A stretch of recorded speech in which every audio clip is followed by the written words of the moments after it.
조선왕조실록 대통령 기록물. 500년이 지나도 똑같습니다. 지난 영상에서 실록이 뭔지, 야사와 뭐가 다른지 이야기했습니다. 오늘은 그 다음 이야기입니다. 조선시대에 사관이라는 사람이 있었습니다. 왕 옆에 앉아서 왕이 하는 말을 전부 적었습니다. 왕이 보여달라고 해도 보여주지 않았습니다. 목숨을 걸고 거부했습니다. 왕이 죽은 뒤에야 그 기록을 꺼내서 실록을 만들었습니다. 왜 왕이 못 보게 했는지, 왕이 죽은 뒤에 어떤 과정을 거쳐서 실록이 만들어졌는지, 그건 1편에서 이야기했습니다. 오늘 영상을 이해하는 데는 지금 말씀드린 것만 아시면 됩니다. 핵심은 이겁니다. 권력자의 모든 행위를 기록하되 권력자 본인은 그 기록을 볼 수 없다. 이걸 기억해 두십시오. 지금부터 하는 이야기에서 이 구조가 그대로 다시 나옵니다. 그런데 2026년 지금 대통령 옆에도 같은 역할을 하는 사람이 있습니다. 이름만 다릅니다. 교과서는 조선왕조실록을 세계기록 유산이라고 가르칩니다. 하지만 그 실록의 구조가 지금도 작동하고 있다는 건 아무도 가르쳐주지 않습니다. 오늘은 그 이야기를 하겠습니다. 먼저 조선의 기록 체계를 조금 더 들여다보겠습니다. 사관이 왕 옆에서 적었다고 했습니다. 그런데 사관 혼자 적은 게 아닙니다. 기록에는 두 줄기가 있었습니다. 첫 번째 줄기는 사관의 기록입니다. 왕의 언행을 적은 것이 사초입니다. 왕이 무슨 말을 했는지, 누구를 만났는지, 어떤 명령을 내렸는지, 왕이라는 사람 한 명에게 붙어서 적은 기록이죠. 두 번째 줄기가 있습니다. 조선에는 각 부서가 있었죠.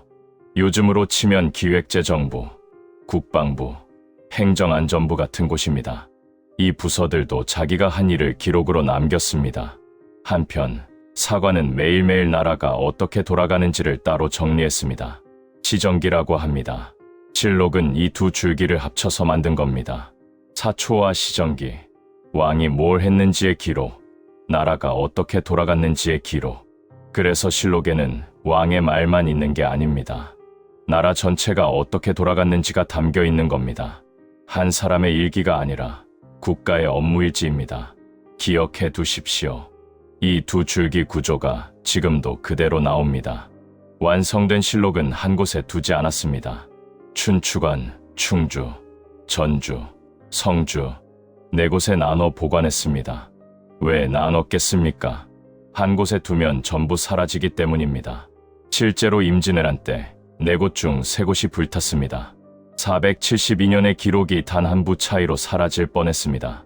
전쟁통의 선비들이 실록을 등에 지고 산으로 올라간 덕분에 살아남았습니다.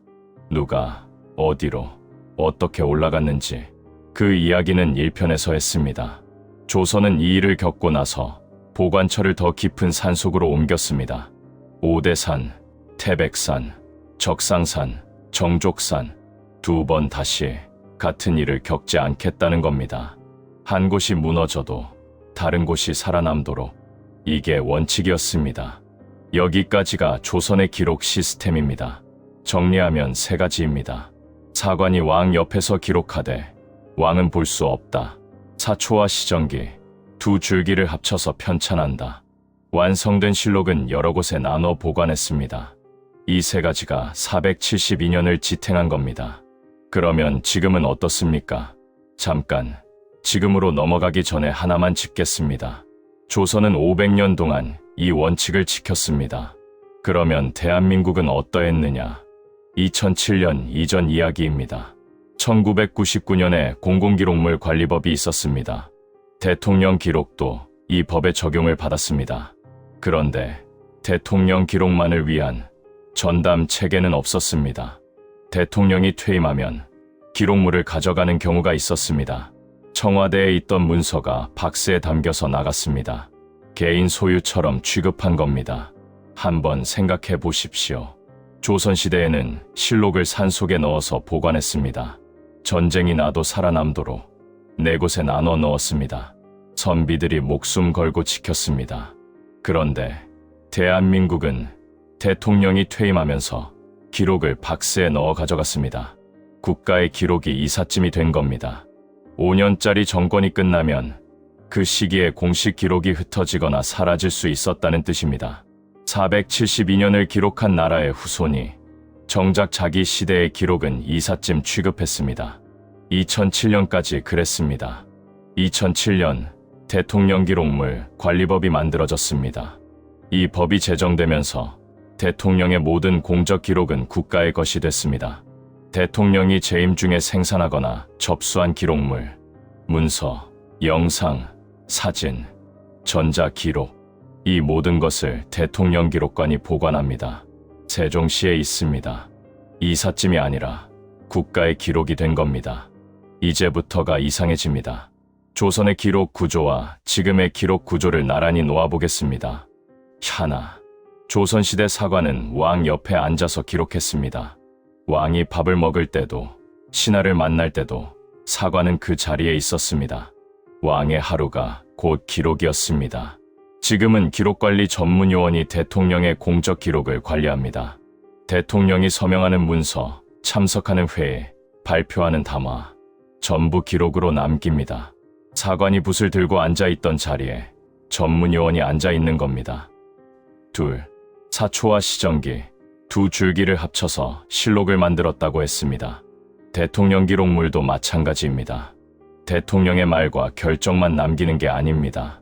각 부처의 보고서, 회의록, 정책 문서까지 전부 포함됩니다. 두 줄기 구조가 그대로입니다. 세, 완성된 실록은 4곳에 나눠 보관했습니다. 한 곳이 불타도 다른 곳이 살아남도록. 지금은 디지털 원본과 백업이 물리적으로 다른 장소에 보관됩니다. 한쪽 서버가 무너져도 다른 쪽이 살아남도록 산속 사고가 서버실이 됐을 뿐입니다. 여기까지는 이름만 바뀐 겁니다. 500년 전이나 지금이나 같습니다. 그런데 하나가 더 있습니다. 이게 가장 중요합니다. 사초는 왕이 볼 수 없었습니다.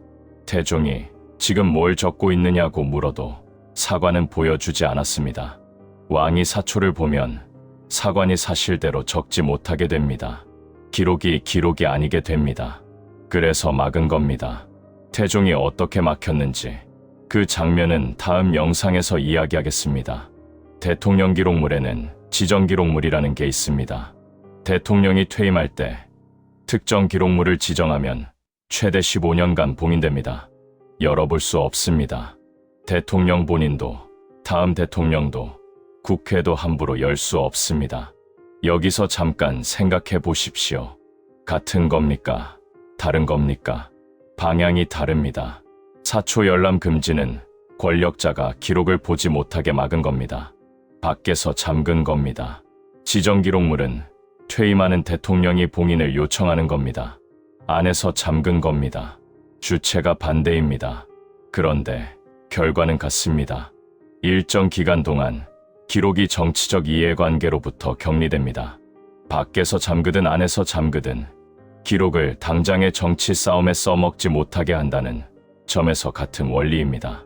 사초 열람 금지가 15년 봉인으로 바뀐 겁니다. 겉모습은 정반대인데 작동 원리는 똑같습니다. 자, 여기까지 4가지를 봤습니다. 사관은 기록관리 전문요원이 됐습니다. 사초와 시정기는 대통령 기록물과 정부 기록물이 됐죠. 4대 사고는 디지털 백업이 됐습니다. 사초 열람 금지는 15년 봉인이 된 겁니다. 이름만 바뀌었습니다. 구조는 같습니다. 그런데 하나가 남았습니다. 조선시대에 왕이 사초를 빼앗으려 하거나 기록을 없애려 하면 사관과 신하들이 막았습니다. 사관의 생명이 기록의 방패였습니다. 생명입니다. 기록을 지키는 데 걸린 담보가 사람의 목숨이었습니다. 왕이 기록을 가져오라고 하면 사관이 앞에 서서 막았습니다. 물러나지 않으면 죽을 수도 있는 자리에 사관이 서 있었던 겁니다. 그게 조선이라는 나라에서 기록이 가진 무게였습니다. 대통령 기록물을 무단으로 폐기하면 형사처벌을 받습니다. 10년 이하의 징역 또는 3천만 원 이하의 벌금입니다. 사관의 목숨이 징역 10년으로 바뀐 겁니다. 가벼워진 겁니까? 무거워진 겁니까? 정리하겠습니다. 사관은 기록관리 전문요원이 됐고 사초와 시정기의 두 줄기는 대통령 기록물과 정부 기록물이 됐고 4대 사고는 디지털 백업이 됐고, 사초 열람 금지는 15년 봉인이 됐고, 사관의 목숨은 징역 10년이 됐습니다. 이름은 전부 바뀌었습니다. 구조는 500년 전과 똑같습니다. 여기서 한번 생각해 보십시오. 500년입니다. 왕이 대통령이 됐고, 붓이 키보드가 됐고, 한지가 서버가 됐습니다. 사람이 바뀌고, 기술이 바뀌고, 나라 이름까지 바뀌었습니다. 그런데 기록을 지키는 구조는 바뀌지 않았습니다. 왜 똑같을까요? 우연이 아닙니다. 기록을 남기려면 결국 같은 문제를 풀어야 하기 때문입니다. 누가 기록하느냐, 권력자가 열어볼 수 있느냐, 어디에 보관하느냐, 훼손하면 어떻게 처벌하느냐. 500년 전에도 이 네 가지가 문제였고, 지금도 이 네 가지가 문제입니다. 마지막 5번째, 기록을 건드리면 무엇을 걸어야 하느냐. 500년 전에는 목숨이었고, 지금은 징역입니다. 사람이 바뀌고 기술이 바뀌어도 기록을 지키는 원리는 바뀌지 않는 겁니다. 그런데 한 가지 빠진 게 있습니다. 시스템은 만들었습니다. 조선도 만들었고, 대한민국도 만들었습니다. 그런데 틀이 있으면 기록은 안전합니까? 아닙니다. 조선시대에 이 틀을 만들어 놓고도 왕이 사초를 보려 했습니다. 기록하는 사람을 위축시키는 제도를 만들기도 했습니다. 제도가 있어도 권력은 기록을 건드리려 했습니다. 지금은 어떻습니까? 시스템은 있습니다. 법도 있습니다. 그런데 뉴스를 켜면 기록물을 둘러싼 논란이 반복됐었습니다. 왜 그렇습니까? 다음 영상에서 그 이야기를 하겠습니다. 태종은 사초를 직접 빼앗으려 했습니다. 정면으로 덤볐습니다. 세조 시대에는 더 교묘한 방법이 쓰였습니다. 기록을 건드리지 않고 기록하는 사람을 건드렸습니다. 정간의 실록은 교과서가 알려주지 않는 이야기를 찾아갑니다. 아직 구독 안 하신 분들, 구독과 알림 설정 부탁드립니다. 놓치지 마십시오. 감사합니다.